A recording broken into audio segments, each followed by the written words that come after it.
ರಾಜ್ಯಪಾಲರ ಕುರಿತು ಕಾಂಗ್ರೆಸ್ ಸದಸ್ಯ ಬಿಕೆ ಹರಿಪ್ರಸಾದ್ ಅವರ ಪದ ಬಳಕೆ ಗುರುವಾರ ಗದ್ದಲ ಏರ್ಪಟ್ಟು ಇಡೀ ದಿನ ಬೇರೆ ಯಾವುದೇ ಕಾರ್ಯಕಲಾಪಗಳು ನಡೆಯದೆ ಶುಕ್ರವಾರಕ್ಕೆ ಮುಂದೂಡುವಂತಾಯಿತು. ಇನ್ನು ಕಲಾಪ ಆರಂಭವಾಗುತ್ತಿದ್ದಂತೆ ವಿಪಕ್ಷ ಸದಸ್ಯರು ಸದನ ಬಾವಿಗಿಳಿದು ಧರಣಿ ಮುಂದುವರಿಸುತ್ತಿದ್ದಂತೆ ಸಭಾಪತಿ ಬಸವರಾಜ ಹೊರಟ್ಟಿ ಧರಣಿ ಹಿಂಪಡೆಯುವಂತೆ ಮನವಿ ಮಾಡಿದರು.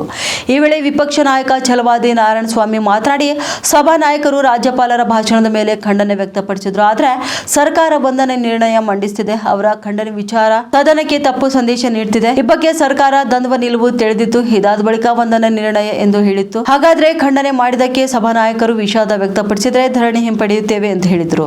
ಇದಕ್ಕೆ ಪ್ರತಿಕ್ರಿಯಿಸಿದ ಎನ್ಎಸ್ ಬೋಸರಾಜ್ ರಾಜ್ಯಪಾಲರ ಭಾಷಣದ ಬಂಧನ ನಿರ್ಣಯವನ್ನು ಸ್ವಾಗತಿಸಲಾಗಿದೆ ಎಂದು ತಿಳಿಸಿದ್ದಾರೆ. ಇದರಿಂದ ತೃಪ್ತರಾಗದ ಪ್ರತಿಪಕ್ಷ ಸದಸ್ಯರು ಧರಣಿ ಮುಂದುವರಿಸಿದಾಗ ಮಧ್ಯಪ್ರವೇಶಿಸಿದ ಹೊರಟ್ಟಿ ರಾಜ್ಯಪಾಲರ ಭಾಷಣದ ಬಂಧನ ನಿರ್ಣಯಕ್ಕೆ ಸ್ವಾಗತ ಇದು ಸರ್ಕಾರ ಹೇಳಿದ ಎಂದ್ಮೇಲೆ ಎಲ್ಲವೂ ಕೂಡ ಸರಿ ಆಯಿತು ಎಂದರ್ಥ ಎಂದು ಹೇಳಿದ್ದಾರೆ. ಇದಕ್ಕೆ ಆಕ್ಷೇಪ ವ್ಯಕ್ತಪಡಿಸಿದ ಛಲವಾದಿ ಹೇಗೆ ಆ ರೀತಿ ಅರ್ಥ ಬರುತ್ತೆ, ಯಾವ ಡಿಕ್ಷನರಿಯಲ್ಲಿದೆ ಎಂದು ತೋರಿಸಿ ಎಂದು ಪ್ರಶ್ನೆ ಮಾಡಿದ್ದಾರೆ.